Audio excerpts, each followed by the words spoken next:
شروع اللہ کے نام سے جو بڑا مہربان نہایت رحم والا ہے۔ سب تعریف خدا ہی کو ہے جس نے اپنے بندے محمد صلی اللہ علیہ وآلہ وسلم پر یہ کتاب نازل کی اور اس میں کسی طرح کی کجی اور پیچیدگی نہ رکھی، بلکہ سیدھی اور سلیس اتاری، تاکہ لوگوں کو عذاب سخت سے جو اس کی طرف سے آنے والا ہے ڈرائے، اور مومنوں کو جو نیک عمل کرتے ہیں خوشخبری سنائے کہ ان کے لیے ان کے کاموں کا نیک بدلہ یعنی بہشت ہے جس میں وہ ابد الآباد رہیں گے، اور ان لوگوں کو بھی ڈرائے جو کہتے ہیں کہ خدا نے کسی کو بیٹا بنا لیا ہے، ان کو اس بات کا کچھ بھی علم نہیں اور نہ ان کے باپ دادا ہی کو تھا۔ یہ بڑی سخت بات ہے جو ان کے منہ سے نکلتی ہے، اور کچھ شک نہیں کہ یہ جو کچھ کہتے ہیں محض جھوٹ ہے۔ اے پیغمبر صلی اللہ علیہ وآلہ وسلم، اگر یہ اس کلام پر ایمان نہ لائیں تو شاید تم ان کے پیچھے رنج کر کر کے اپنے تئیں ہلاک کر دو گے۔ جو چیز زمین پر ہے ہم نے اس کو زمین کے لیے آرائش بنایا ہے تاکہ لوگوں کی آزمائش کریں کہ ان میں کون اچھے عمل کرنے والا ہے،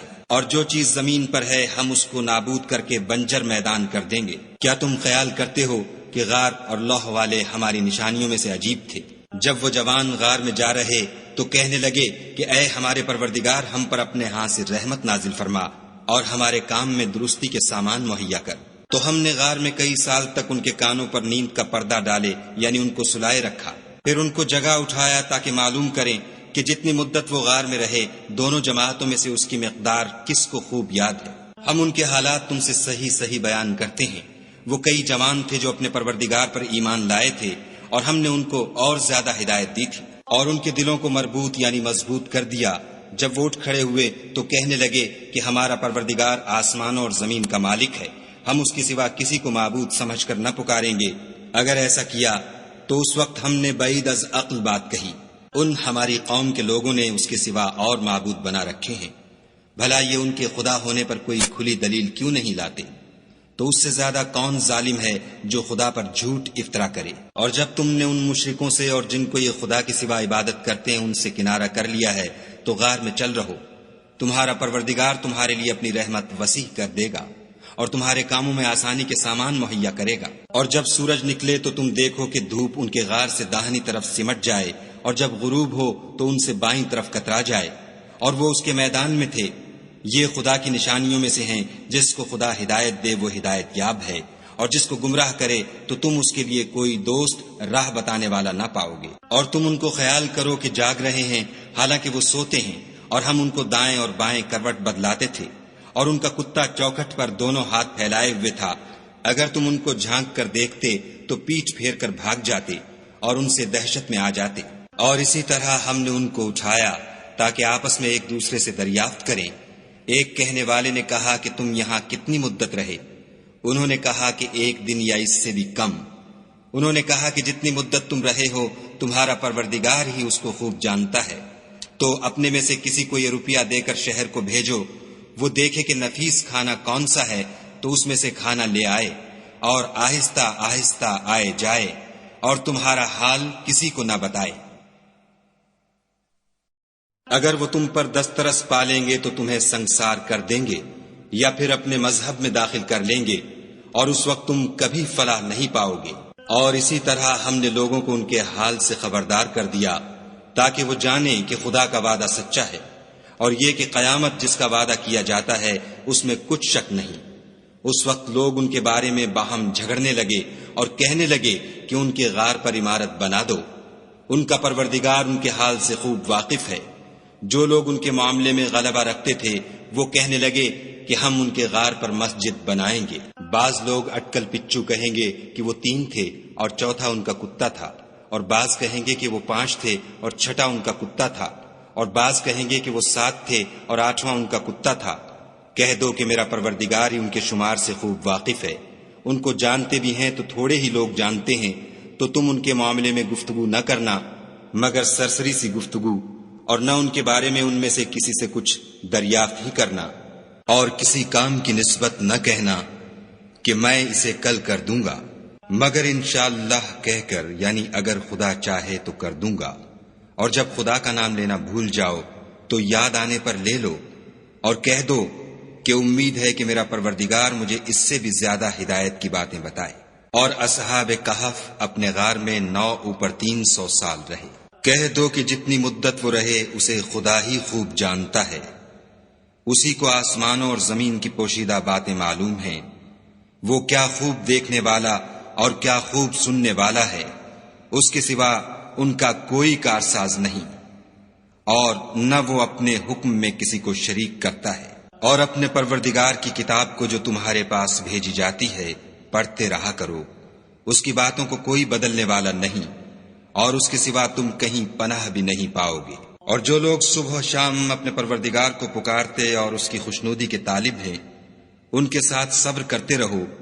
اور تمہاری نگاہیں ان میں سے گزر کر اور طرف نہ دوڑیں کہ تم آرائش زندگانی دنیا کے خواستگار ہو جاؤ۔ اور جس شخص کے دل کو ہم نے اپنی یاد سے غافل کر دیا ہے اور وہ اپنی خواہش کی پیروی کرتا ہے اور اس کا کام حد سے بڑھ گیا ہے، اس کا کہا نہ ماننا، اور کہہ دو کہ لوگو یہ قرآن تمہارے پروردگار کی طرف سے برحق ہے، تو جو چاہے ایمان لائے اور جو چاہے کافر رہے۔ ہم نے ظالموں کے لیے دوزخ کی آگ تیار کر رکھی ہے، جس کی قناتیں ان کو گھیر رہی ہوں گی، اور اگر فریاد کریں گے تو ایسے کھولتے ہوئے پانی سے ان کی دادرسی کی جائے گی جو پگھلے ہوئے تانبے کی طرح گرم ہوگا، اور جو منہوں کو بھون ڈالے گا ان کے پینے کا پانی بھی برا اور آرام گاہ بھی بری۔ اور جو ایمان لائے اور کام بھی نیک کرتے رہے تو ہم نیک کام کرنے والوں کا اجر ضائع نہیں کرتے۔ ایسے لوگوں کے لیے ہمیشہ رہنے کے باغ ہیں جن میں ان کے محلوں کے نیچے نہریں بہ رہی ہیں، ان کو وہاں سونے کے کنگن پہنائے جائیں گے، اور وہ باریک دیبا اور اطلس کے سبز کپڑے پہنا کریں گے، اور تختوں پر تکیے لگا کر بیٹھا کریں گے۔ کیا خوب بدلہ اور کیا خوب آرام گاہ ہے۔ اور ان سے دو شخصوں کا حال بیان کرو جن میں سے ایک کو ہم نے انگور کے 2 باغ عنایت کیے تھے، اور ان کے گردا گرد کھجوروں کے درخت لگا دیے تھے،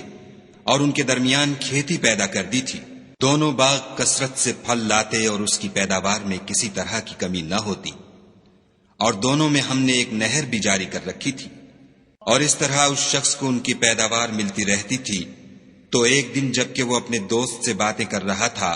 کہنے لگا کہ میں تم سے مال و دولت میں بھی زیادہ ہوں، اور جتھے اور جماعت کے لحاظ سے بھی زیادہ عزت والا ہوں، اور ایسی شیخیوں سے اپنے حق میں ظلم کرتا ہوا اپنے باغ میں داخل ہوا۔ کہنے لگا کہ میں نہیں خیال کرتا کہ یہ باغ کبھی تباہ ہو، اور نہ خیال کرتا ہوں کہ قیامت برپا ہو، اور اگر میں اپنے پروردگار کی طرف لوٹایا بھی جاؤں تو وہاں ضرور اس سے اچھی جگہ پاؤں گا۔ تو اس کا دوست جو اس سے گفتگو کر رہا تھا کہنے لگا کہ کیا تم اس خدا سے کفر کرتے ہو جس نے تم کو مٹی سے پیدا کیا، پھر نطفے سے، پھر تمہیں پورا مرد بنایا؟ مگر میں تو یہ کہتا ہوں کہ خدا ہی میرا پروردگار ہے، اور میں اپنے پروردگار کے ساتھ کسی کو شریک نہیں کرتا۔ اور بھلا جب تم اپنے باغ میں داخل ہوئے تو تم نے ماشاء اللہ لا قوت الا باللہ کیوں نہ کہا؟ اگر تم مجھے مال و اولاد میں اپنے سے کم تر دیکھتے ہو تو عجب نہیں کہ میرا پروردگار مجھے تمہارے باغ سے بہتر عطا فرمائے، اور اس تمہارے باغ پر آسمان سے آفت بھیج دے تو وہ صاف میدان ہو جائے، یا اس کی نہر کا پانی گہرا ہو جائے تو پھر تم اسے نہ لا سکو، اور اس کے میووں کو عذاب نے آ گھیرا اور وہ اپنی چھتریوں پر گر کر رہ گیا، تو جو مال اس نے اس پر خرچ کیا تھا اس پر حسرت سے ہاتھ ملنے لگا، اور کہنے لگا کہ کاش میں اپنے پروردگار کے ساتھ کسی کو شریک نہ بناتا۔ اس وقت خدا کے سوا کوئی جماعت اس کی مددگار نہ ہوئی اور نہ وہ بدلہ لے سکا۔ یہاں سے ثابت ہوا کہ حکومت سب خدائے برحق کی ہے، اسی کا صلہ بہتر اور اسی کا بدلہ اچھا ہے۔ اور ان سے دنیا کی زندگی کی مثال بھی بیان کر دو، وہ ایسی ہے جیسے پانی جسے ہم نے آسمان سے برسایا تو اس کے ساتھ زمین کی رویدگی مل گئی، پھر وہ چورا چورا ہو گئی کہ ہوائیں اسے اڑاتی پھرتی ہیں، اور خدا تو ہر چیز پر قدرت رکھتا ہے۔ مال اور بیٹے تو دنیا کی زندگی کی رونق و زینت ہیں، اور نیکیاں جو باقی رہنے والی ہیں وہ ثواب کے لحاظ سے تمہارے پروردگار کے ہاں بہت اچھی اور امید کے لحاظ سے بہت بہتر ہیں۔ اور جس دن ہم پہاڑوں کو چلائیں گے اور تم زمین کو صاف میدان دیکھو گے، اور ان لوگوں کو ہم جمع کر لیں گے تو ان میں سے کسی کو بھی نہیں چھوڑیں گے، اور سب تمہارے پروردگار کے سامنے صف باندھ کر لائے جائیں گے۔ تو ہم ان سے کہیں گے کہ جس طرح ہم نے تم کو پہلی بار پیدا کیا تھا اسی طرح آج تم ہمارے سامنے آئے، لیکن تم نے تو یہ خیال کر رکھا تھا کہ ہم نے تمہارے لیے قیامت کا کوئی وقت مقرر ہی نہیں کیا، اور عملوں کی کتاب کھول کر رکھی جائے گی تو تم گناہ گاروں کو دیکھو گے کہ جو کچھ اس میں لکھا ہوگا اس سے ڈر رہے ہوں گے، اور کہیں گے ہائے شامت، یہ کیسی کتاب ہے کہ نہ چھوٹی بات کو چھوڑتی ہے نہ بڑی کو، کوئی بات بھی نہیں مگر اسے لکھ رکھا ہے، اور جو عمل کیے ہوں گے سب کو حاضر پائیں گے، اور تمہارا پروردگار کسی پر ظلم نہیں کرے گا۔ اور جب ہم نے فرشتوں کو حکم دیا کہ آدم کو سجدہ کرو تو سب نے سجدہ کیا مگر ابلیس نے نہ کیا، وہ جنات میں سے تھا تو اپنے پروردگار کے حکم سے باہر ہو گیا۔ کیا تم اس کو اور اس کی اولاد کو میرے سوا دوست بناتے ہو، حالانکہ وہ تمہارے دشمن ہیں، اور شیطان کی دوستی ظالموں کے لیے خدا کی دوستی کا برا بدل ہے۔ میں نے ان کو نہ تو آسمانوں اور زمین کے پیدا کرنے کے وقت بلایا تھا اور نہ خود ان کے پیدا کرنے کے وقت، اور میں ایسا نہ تھا کہ گمراہ کرنے والوں کو مددگار بناتا۔ اور جس دن خدا فرمائے گا کہ اب میرے شریکوں کو جن کی نسبت تم گمان الوہیت رکھتے تھے بلاؤ، تو وہ ان کو بلائیں گے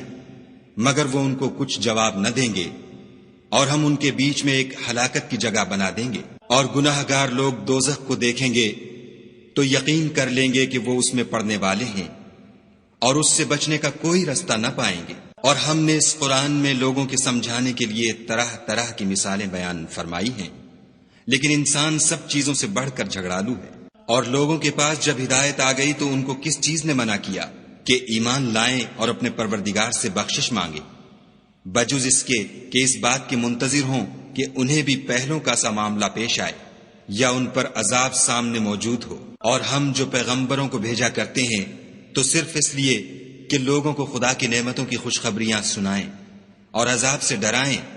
اور جو کافر ہیں وہ باطل کی سند سے جھگڑا کرتے ہیں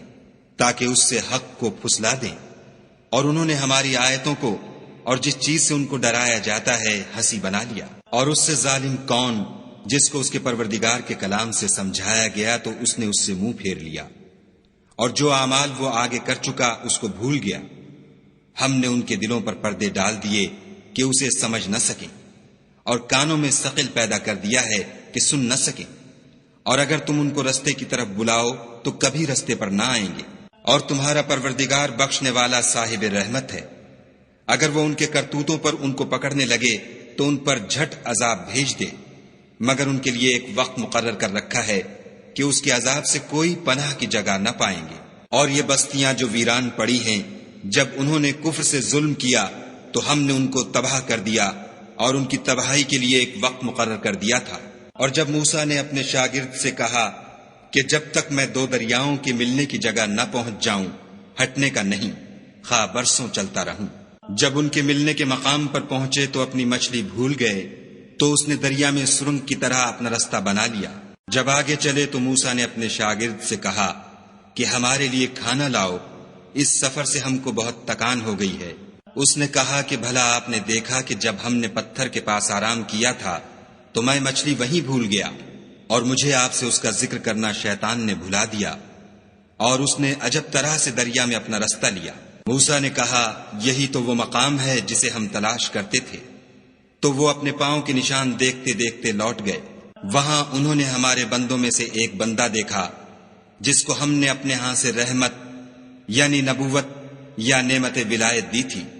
اور اپنے پاس سے علم بخشا تھا۔ موسیٰ نے ان سے جن کا نام خضر تھا کہا کہ جو علم خدا کی طرف سے آپ کو سکھایا گیا ہے، اگر آپ اس میں سے مجھے کچھ بھلائی کی باتیں سکھائیں تو میں آپ کے ساتھ رہوں۔ خضر نے کہا کہ تم میرے ساتھ رہ کر صبر نہیں کر سکو گے، اور جس بات کی تمہیں خبر ہی نہیں اس پر صبر کر بھی کیوں کر سکتے ہو؟ موسیٰ نے کہا خدا نے چاہا تو آپ مجھے صابر پائیے گا، اور میں آپ کے ارشاد کے خلاف نہیں کروں گا۔ خضر نے کہا اگر تم میرے ساتھ رہنا چاہو تو شرط یہ ہے مجھ سے کوئی بات نہ پوچھنا جب تک میں خود اس کا ذکر تم سے نہ کروں۔ تو دونوں چل پڑے، یہاں تک کہ جب کشتی میں سوار ہوئے تو خضر نے کشتی کو پھاڑ ڈالا۔ موسیٰ نے کہا کیا آپ نے اس کو اس لیے پھاڑا ہے کہ سواروں کو غرق کر دیں؟ یہ تو آپ نے بڑی عجیب بات کی۔ خضر نے کہا کیا میں نے نہیں کہا تھا کہ تم میرے ساتھ صبر نہ کر سکو گے؟ موسیٰ نے کہا کہ جو بھول مجھ سے ہوئی اس پر مواخذہ نہ کیجیے، اور میرے معاملے میں مجھ پر مشکل نہ ڈالیے۔ پھر دونوں چلے، یہاں تک کہ رستے میں ایک لڑکا ملا تو خضر نے اسے مار ڈالا، موسیٰ نے کہا کہ آپ نے ایک بے گناہ شخص کو ناحق بغیر قصاص کے مار ڈالا، یہ تو آپ نے بری بات کی۔ خضر نے کہا کیا میں نے نہیں کہا تھا کہ تم سے میرے ساتھ صبر نہیں ہو سکے گا؟ انہوں نے کہا کہ اگر میں اس کے بعد پھر کوئی بات پوچھوں یعنی اعتراض کروں تو مجھے اپنے ساتھ نہ رکھیے گا کہ آپ میری طرف سے عذر کے قبول کرنے میں غایت کو پہنچ گئے۔ پھر دونوں چلے یہاں تک کہ ایک گاؤں والوں کے پاس پہنچے اور ان سے کھانا طلب کیا۔ انہوں نے ان کی ضیافت کرنے سے انکار کیا۔ پھر انہوں نے وہاں ایک دیوار دیکھی جو جھک کر گرا چاہتی تھی تو خضر نے اس کو سیدھا کر دیا۔ موسیٰ نے کہا کہ اگر آپ چاہتے تو ان سے اس کا معاوضہ لیتے تاکہ کھانے کا کام چلتا۔ خضر نے کہا کہ اب مجھ میں اور تم میں علیحدگی، مگر جن باتوں پر تم صبر نہ کر سکے میں ان کا تمہیں بھید بتائے دیتا ہوں کہ وہ جو کشتی تھی غریب لوگوں کی تھی جو دریا میں محنت کر کے یعنی کشتیاں چلا کر گزارا کرتے تھے، اور ان کے سامنے کی طرف ایک بادشاہ تھا جو ہر ایک کشتی کو زبردستی چھین لیتا تھا، تو میں نے چاہا کہ اسے عیب دار کر دوں تاکہ وہ اسے غصب نہ کر سکے۔ اور وہ جو لڑکا تھا اس کے ماں باپ دونوں مومن تھے، ہمیں اندیشہ ہوا کہ وہ بڑا ہو کر بد کردار ہوگا، کہیں ان کو سرکشی اور کفر میں نہ پھنسا دے، تو ہم نے چاہا کہ ان کا پروردگار اس کی جگہ ان کو اور بچہ عطا فرمائے جو پاک تینتی میں بہتر اور محبت میں زیادہ قریب ہو۔ اور وہ جو دیوار تھی سو 2 یتیم لڑکوں کی تھی جو شہر میں رہتے تھے، اور اس کے نیچے ان کا خزانہ مدفون تھا، اور ان کا باپ ایک نیک آدمی تھا، تو تمہارے پروردگار نے چاہا کہ وہ اپنی جوانی کو پہنچ جائیں اور پھر اپنا خزانہ نکالیں۔ یہ تمہارے پروردگار کی مہربانی ہے اور یہ کام میں نے اپنی طرف سے نہیں کیے، یہ ان باتوں کی حقیقت ہے جن پر تم صبر نہ کر سکے۔ اور تم سے ذوالقرنین کے بارے میں دریافت کرتے ہیں، کہہ دو کہ میں اس کا کسی قدر حال تمہیں پڑھ کر سناتا ہوں۔ ہم نے اس کو زمین میں بڑی دسترس دی تھی اور ہر طرح کا سامان عطا کیا تھا، تو اس نے سفر کا ایک سامان کیا، یہاں تک کہ جب سورج کے غروب ہونے کی جگہ پہنچا تو اسے ایسا پایا کہ ایک کیچڑ کی ندی میں ڈوب رہا ہے، اور اس ندی کے پاس ایک قوم دیکھی۔ ہم نے کہا ذوالقرنین تم ان کو خواہ تکلیف دو خواہ ان کے بارے میں بھلائی اختیار کرو، دونوں باتوں کی تم کو قدرت ہے۔ ذوالقرنین نے کہا کہ جو کفر و بد کرداری سے ظلم کرے گا اسے ہم عذاب دیں گے، پھر جب وہ اپنے پروردگار کی طرف لوٹایا جائے گا تو وہ بھی اسے بڑا عذاب دے گا، اور جو ایمان لائے گا اور عمل نیک کرے گا اس کے لیے بہت اچھا بدلہ ہے، اور ہم اپنے معاملے میں اس پر کسی طرح کی سختی نہیں کریں گے بلکہ اس سے نرم بات کہیں گے۔ پھر اس نے ایک اور سامان سفر کا کیا، یہاں تک کہ سورج کے طلوع ہونے کے مقام پر پہنچا تو دیکھا کہ وہ ایسے لوگوں پر طلوع کرتا ہے جن کے لیے ہم نے سورج کے اس طرف کوئی اوٹ نہیں بنائی تھی۔ حقیقت الحال یوں تھی، اور جو کچھ اس کے پاس تھا ہم کو سب کی خبر تھی۔ پھر اس نے ایک اور سامان کیا، یہاں تک کہ 2 دیواروں کے درمیان پہنچا تو دیکھا کہ ان کے اس طرف کچھ لوگ ہیں کہ بات کو سمجھ نہیں سکتے۔ ان لوگوں نے کہا کہ ذوالقرنین یاجوج اور ماجوج زمین میں فساد کرتے رہتے ہیں، بھلا ہم آپ کے لیے خرچ کا انتظام کر دیں کہ آپ ہمارے اور ان کے درمیان ایک دیوار کھینچ دیں۔ ذوالقرنین نے کہا کہ خرچ کا جو مقدور خدا نے مجھے بخشا ہے وہ بہت اچھا ہے، تم مجھے قوت بازو سے مدد دو، میں تمہارے اور ان کے درمیان ایک مضبوط اوٹ بنا دوں گا۔ تو تم لوہے کے بڑے بڑے تختے لاؤ۔ چنانچہ کام جاری کر دیا گیا، یہاں تک کہ جب اس نے دونوں پہاڑوں کے درمیان کا حصہ برابر کر دیا اور کہا کہ اب اسے دھونکو، یہاں تک کہ جب اس کو دھونک دھونک کر آگ کر دیا تو کہا کہ اب میرے پاس تانبا لاؤ کہ اس پر پگھلا کر ڈال دوں۔ پھر ان میں یہ قدرت نہ رہی کہ اس پر چڑھ سکیں اور نہ یہ طاقت رہی کہ اس میں نقب لگا سکیں۔ بولا کہ یہ میرے پروردگار کی مہربانی ہے، جب میرے پروردگار کا وعدہ آ پہنچے گا تو اس کو ڈھا کر ہموار کر دے گا، اور میرے پروردگار کا وعدہ سچا ہے۔ اس روز ہم ان کو چھوڑ دیں گے کہ روئے زمین پر پھیل کر ایک دوسرے میں گھس جائیں گے، اور سور پھونکا جائے گا تو ہم سب کو جمع کر لیں گے، اور اس روز جہنم کو کافروں کے سامنے لائیں گے جن کی آنکھیں میری یاد سے پردے میں تھیں اور وہ سننے کی طاقت نہیں رکھتے تھے۔ کیا کافر یہ خیال کرتے ہیں کہ وہ ہمارے بندوں کو ہمارے سوا اپنا کارساز بنائیں گے تو ہم خفا نہیں ہوں گے؟ ہم نے ایسے کافروں کے لیے جہنم کی مہمانی تیار کر رکھی ہے۔ کہہ دو کہ ہم تمہیں بتائیں جو عملوں کے لحاظ سے بڑے نقصان میں ہیں، وہ لوگ جن کی سعی دنیا کی زندگی میں برباد ہو گئی اور وہ یہ سمجھے ہوئے ہیں کہ اچھے کام کر رہے ہیں۔ یہ وہ لوگ ہیں جنہوں نے اپنے پروردگار کی آیتوں اور اس کے سامنے جانے سے انکار کیا تو ان کے اعمال ضائع ہو گئے، اور ہم قیامت کے دن ان کے لیے کچھ بھی وزن قائم نہیں کریں گے. یہ ان کی سزا ہے یعنی جہنم، اس لیے کہ انہوں نے کفر کیا اور ہماری آیتوں اور ہمارے پیغمبروں کی ہنسی اڑائی. جو لوگ ایمان لائے اور عمل نیک کیے ان کے لیے بہشت کے باغ مہمانی ہوں گے، ہمیشہ ان میں رہیں گے اور وہاں سے مکان بدلنا نہ چاہیں گے. کہہ دو کہ اگر سمندر میرے پروردگار کی باتوں کے لکھنے کے لیے سیاہی ہو تو قبل اس کے کہ میرے پروردگار کی باتیں تمام ہوں سمندر ختم ہو جائے، اگرچہ ہم ویسا ہی اور اس کی مدد کو لائیں. کہہ دو کہ میں تمہاری طرح کا ایک بشر ہوں، البتہ میری طرف وہی آتی ہے کہ تمہارا معبود وہی ایک معبود ہے. تو جو شخص اپنے پروردگار سے ملنے کی امید رکھے چاہیے کہ عمل نیک کرے اور اپنے پروردگار کی عبادت میں کسی کو شریک نہ بنائے.